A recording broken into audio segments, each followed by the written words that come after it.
clouds above the city seemed to hold a silent contract with the earth below, an agreement that neither sun nor color would linger too long. And in the midst of this concrete world, Elara Quinn moved like a shadow through routine. She worked at a publishing house known more for rejecting dreams than nurturing them, editing, marketing, copy for books that never quite made it to the shelves.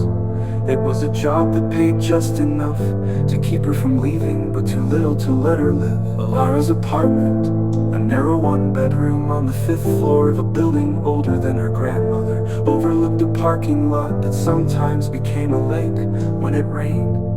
Her window fogged easily, and she found comfort in the blur. It softened the edges of reality, but something had started to stir. It began with a dream. In the dream, she was standing on a cliff overlooking the sea. The waves crashed below with a sound like thunder softened by time. Her hands were ink-stained, a pen between her fingers, and beside her was a man whose face she couldn't see, but she felt the warmth of him, the recognition that defied explanation. She wore white linen, the air smelled like salt and lavender, and in her heart there was no fear, only a deep, unshakable knowing.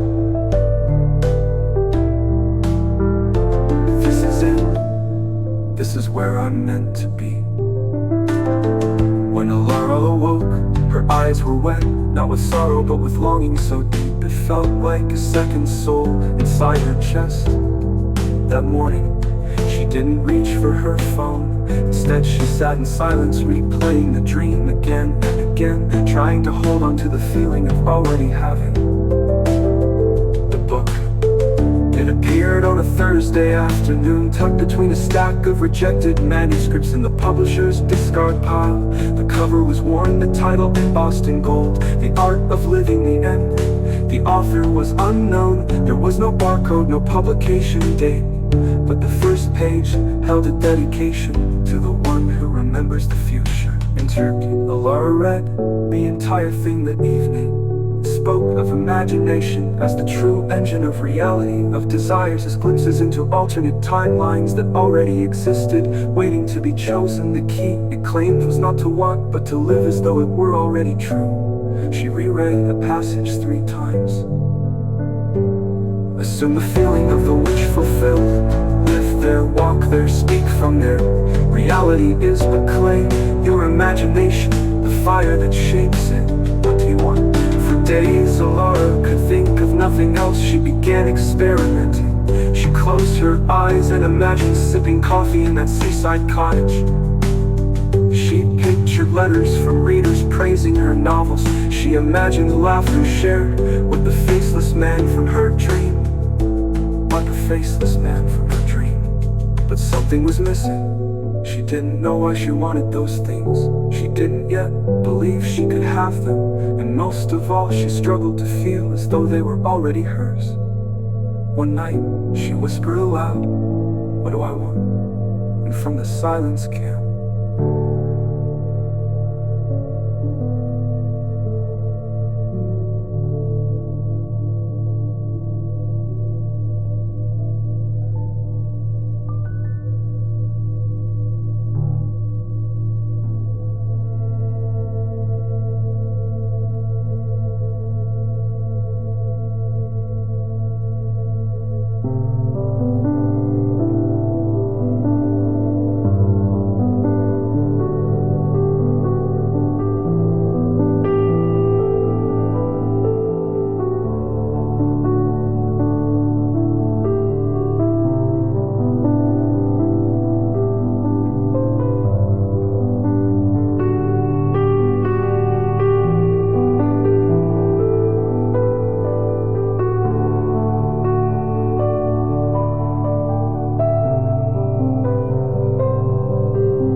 Wanted to know had changed, but Elara, she no longer walked to the grave with tread. There was a strange, quiet pleasure now in the fog windows and muted skies. It felt like a blank canvas, and each morning before the world intruded, she painted her own. She called it going home. It began with a breath deep and slow. Then she would close her eyes and climb the stairs of her inner world. With each imagined step, the city would fade and the sea would come alive. The cliffs of her dream, the sound of waves, the white linen dress, the salt in the air, the pen in her hand, the man beside her, still faceless but constant. She could feel the sand underfoot, the rough wood of her writing desk, the echo of her own voice as she read her words aloud. Stayed there for 10 minutes, sometimes longer, long enough to feel it real. This was her sanctuary, not a place, but a state. Elara began to notice something peculiar. The more she practiced, the more her real world emotions responded. She started feeling joy at odd times, on the bus, at the grocery store, while sorting endless rejection slips at work. Not because of anything happening outside, but because of what she was being inside. She was no longer imagining to escape. She was imagining to create. The rules change. As the days passed, she found herself drawn to new routines. She stopped checking social media. She turned off the news. She spent more time writing, not for work but for herself.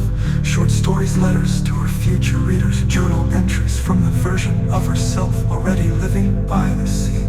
She even changed how she walked, upright, slower, as if she had already arrived. But not everyone understood. "You've changed," her coworker Mara said one day at lunch, raising an eyebrow over her salad. "You're weirdly happy. Is this a new pill or something?" Elara only smiled. "No, I'm just choosing to live differently." "You mean like ignoring reality?" Mara scoffed. "That's cute." That night, Elara cried, not because she doubted herself, but because she hadn't expected the loneliness of transformation. Letting go of the familiar, even the pain, meant stepping into a space where few could follow. But she reminded herself, this was the cost of becoming. She opened her journal and wrote, "I will persist until my reality reflects my inner knowing. I do not need permission to become who I already am." Resistance. Things didn't magically improve. In fact, some things got worse. Her landlord raised the rent. Her manager at work criticized her for seeming distracted. Her internet went out for 2 days. It was as if the outer world was rebelling against her inner shift. Doubt crept in. Had she made it all up? Was this just a beautiful form of self-deception? One night, she stood at her fogged window, whispering to the gray, "Am I crazy?" And something deep inside answered, "No, you're finally seeing the living end." She began to see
echoes of death.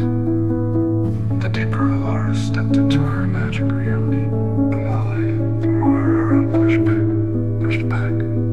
At first, it was subtle. Emails got lost, meetings were canceled, her paycheck arrived late, but then it became unmistakable. A call from HR informed her that her department was downsizing. She had 3 weeks to find another position or she'd be let go. She hung up the phone, the receiver shaking in her hand. She had imagined freedom, but not like this. That night, the sanctuary eluded her. No matter how she tried, she couldn't feel the waves or smell the salt air. Her imagination, once vivid and alive, felt dim and distant. The man from her dreams didn't appear. Her heart felt hollow. Had she lost her way? The gray fights back. Reality, it seemed, wanted her back in the cubicle, back in the narrow life, back in Navari's endless gray. Fear whispered in her ear, "You're wasting time. Grow up. It was just a dream." She tried to push it away. She lit candles, played ocean sounds, repeated affirmations, but her heart wasn't in it. Doubt crept in like fog under a door, quiet, cold, relentless. One evening she sat in the dark, wrapped in a blanket, staring at the wall. "I thought I was doing everything right," she whispered. "You were," came a voice, soft, familiar.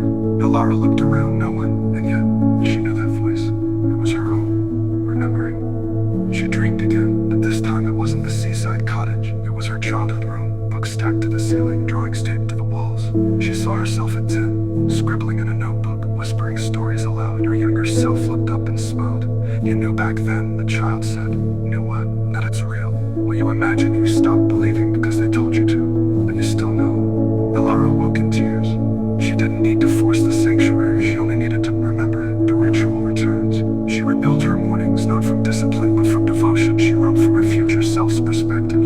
Today I watched the tide roll in as I edited the final draft of my second novel. She didn't just write it, she felt it, laughed as if it had already happened, grieved its absence as if mourning a lover long lost and newly returned, and reality began to shift again.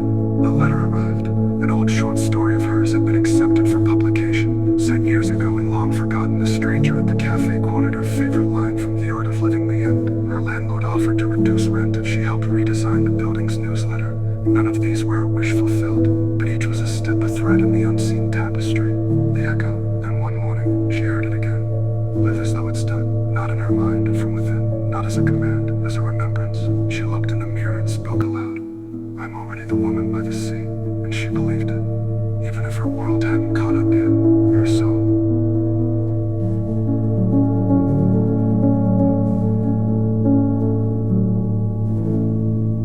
I thought.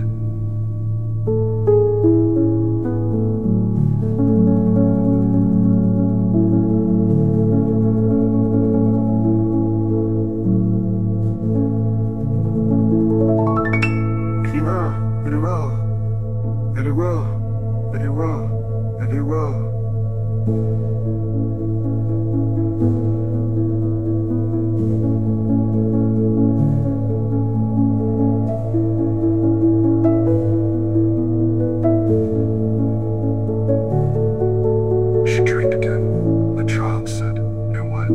That it's real. When you imagine you stopped the ball." A call from HR informed her that her department was downsizing. She had 3 weeks to find another position or she'd be let go. She hung up the phone, the receiver shaking in her hand. She had imagined when you imagine freedom, but not like this. That's right. The echo. That's real. Will you imagine you stopped believing because they told you to? But you The sea spoke to her now, not in words but in rhythm, in the slow inhale and exhale of waves upon stone. It was the same rhythm she had practiced in her sanctuary, the breath of a life fulfilled. But even here in the heart of her manifested dream, something deep inside Elara knew the journey wasn't finished. To fully become something still had to die. The unraveling.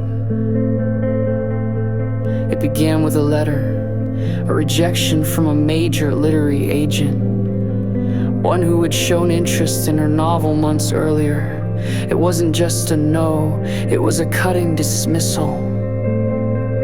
"Elara, Your prose is poetic, but you lack a distinct voice. Your work feels lost, neither commercial nor avant-garde. It felt like a knife in the fabric of her identity. She had imagined herself as a successful author. Hadn't the world already begun to mirror that belief? Why then did it still echo with doubt? Micah, ever perceptive, saw the shadows return to her eyes. This rejection isn't the world telling you no, he said gently. It's asking you, are you willing to burn the old scripts? What scripts? The ones where you were small, afraid, dependent on approval. They served you once, but now they are your prison. The dark night.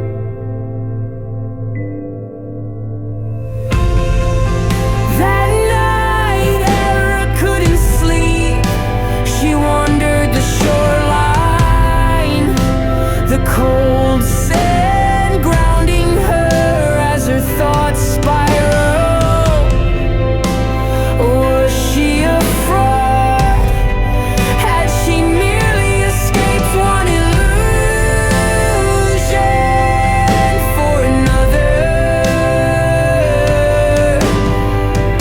At the edge of the cliff, the sea roaring below, she screamed, not in despair, but in declaration.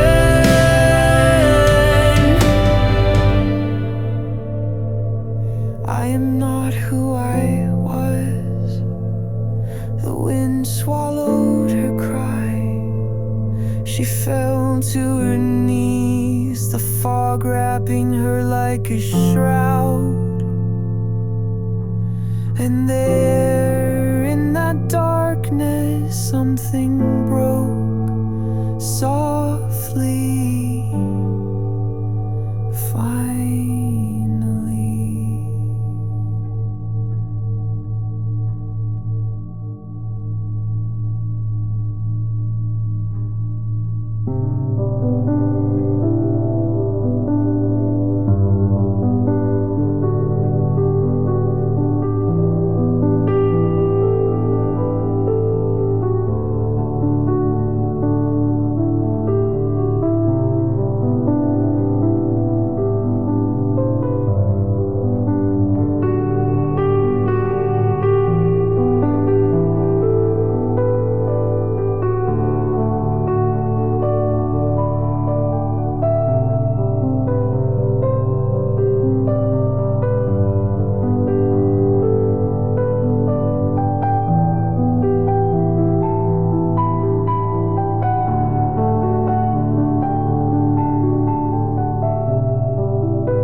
gives them fulfillment.